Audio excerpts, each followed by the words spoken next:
ଏବେ ଚାଲିଛି ତିଥିପ ଆମର ଯୋଉ ଚିଲିକା ପାରିକୁଦ ମାଲୁଦ ଆଗକୁ ଯୋଉ ତିଥିପ ସେଇଠି ତାଙ୍କର ପଣା ସଂକ୍ରାନ୍ତି ପାଇଁ ଯାତ୍ରା ହୁଏ, ବହୁତ ବଡ଼ ଆକାରରେ ଯାତ୍ରା ହୁଏ। ସେଇଠି ବର୍ତ୍ତମାନ ପାର୍ଟି ଚାଲିଛି। ବଢ଼ିଆ ମାନେ ଆମର ବିଶ୍ୱ ଦରବାର ସହିତ ସୂର୍ଯ୍ୟ ମନ୍ଦିର ଦିଟା ଯାକ ପାର୍ଟି ବହୁତ ଭଲ ପାର୍ଟି। ଆଉ ଲୋକ ପ୍ରବଳ ଭିଡ଼। ସେମିତି କିଛି ନାହିଁ, ଆମେ ଅଭିନୟ କରିବା କଥା। ଷ୍ଟେଜରେ ଆମେ ଅଭିନୟ କରିବୁ, ଲାଇଟ୍ ଜଳୁଛି, ସାଉଣ୍ଡ ଅଛି, ଅଡ଼ିଏନ୍ସ ବସିଛନ୍ତି। ଫରକ ଏତିକି ଟିକଟ ନ କରିକି ଫ୍ରିରେ ଦେଖନ୍ତି। ଅଭିନୟ ସବୁଆଡ଼େ ସମାନ। ଦେଖନ୍ତୁ ବର୍ତ୍ତମାନ ଯୋଉ ପରିସ୍ଥିତିରେ ଯାତ୍ରା ଗତି କରୁଛି, ହୁଏତ ଯାତ୍ରା ବହୁତ ଆଗକୁ ଯାଇପାରେ, ନହେଲେ ଯାତ୍ରା କୋଉ ମୁହୂର୍ତ୍ତରେ ବନ୍ଦ ବି ହେଇଯାଇପାରେ। ବର୍ତ୍ତମାନ ଯୋଉ କଣ୍ଟ୍ରୋଭର୍ସିରେ ଚାଲିଛି ଯାତ୍ରା, ଦୁଃଖର କଥା, ଦୁଃଖର ବିଷୟ। ଇଆଡୁ ସିଆଡୁ କଣ୍ଟ୍ରୋଭର୍ସି ଛୋଟ ପିଲାଙ୍କ ଭଳିଆ କଣ ମାନେ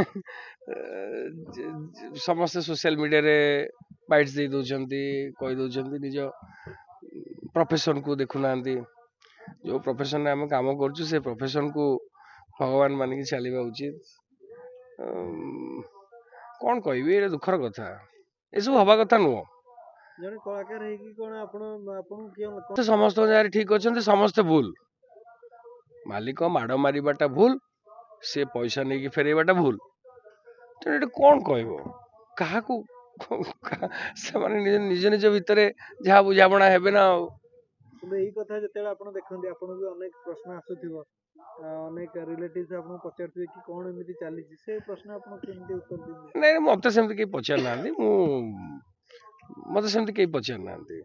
ସମସ୍ତେ ତ ଦେଖୁଛନ୍ତି, ଆପଣ ମାନେ ବୁମ୍ ଧରିକି କ୍ୟାମେରା ଧରିକି ଛିଡା ହେଇଯାଉଛନ୍ତି ପ୍ରତ୍ୟେକ ମୁହୂର୍ତ୍ତରେ। ବର୍ତ୍ତମାନ ଖାଲି ଯାତ୍ରାର ଖାଲି ଚାଲିଛି ଯୁଗ। ଆଉ ସୋସିଆଲ ମିଡ଼ିଆରେ କିଛି ନାହିଁ, କେବଳ ଯାତ୍ରା। ବିରକ୍ତ ବି ହେଇଗଲେଣି ଲୋକମାନେ, ଆଉ କିଛି ନ୍ୟୁଜ ଦେଖାନ୍ତୁ। ଯାତ୍ରା ବର୍ତ୍ତମାନ ସିନେମାଠୁ ବେଶୀ ଚର୍ଚ୍ଚାରେ ଯାତ୍ରା ଅଛି। ମାନେ ଗୋଟେ ଟାଇମରେ ଯାତ୍ରାର ଏତେଟା ପ୍ରଚାର ପ୍ରସାର ହଉନଥିଲା, କିନ୍ତୁ ଯେହେତୁ କଣ୍ଟ୍ରୋଭର୍ସି ଆସିଗଲାଣି ସେଥିପାଇଁ ବହୁତ। ହଁ, କଣ୍ଟ୍ରୋଭର୍ସି ଯୋଉଠି ଥାଏ ସେଠି ଅଧିକ ପପୁଲାରିଟି ଥାଏ। ଏଇଟା ହୁଏତ ବହୁତ ଭଲ ହେଇପାରେ, ନହେଲେ ବହୁତ ଖରାପ ବି ହେଇପାରେ। ଏଇ ଯୋଉ ସମୟଟା ଆସୁଛି ବହୁତ ଭଲ, ସେଇଟା ପୁରା ମୁଁ କହୁଛି ଯେ ତାକୁ କିଏ ପ୍ରେଡିକ୍ସନ କରିବ।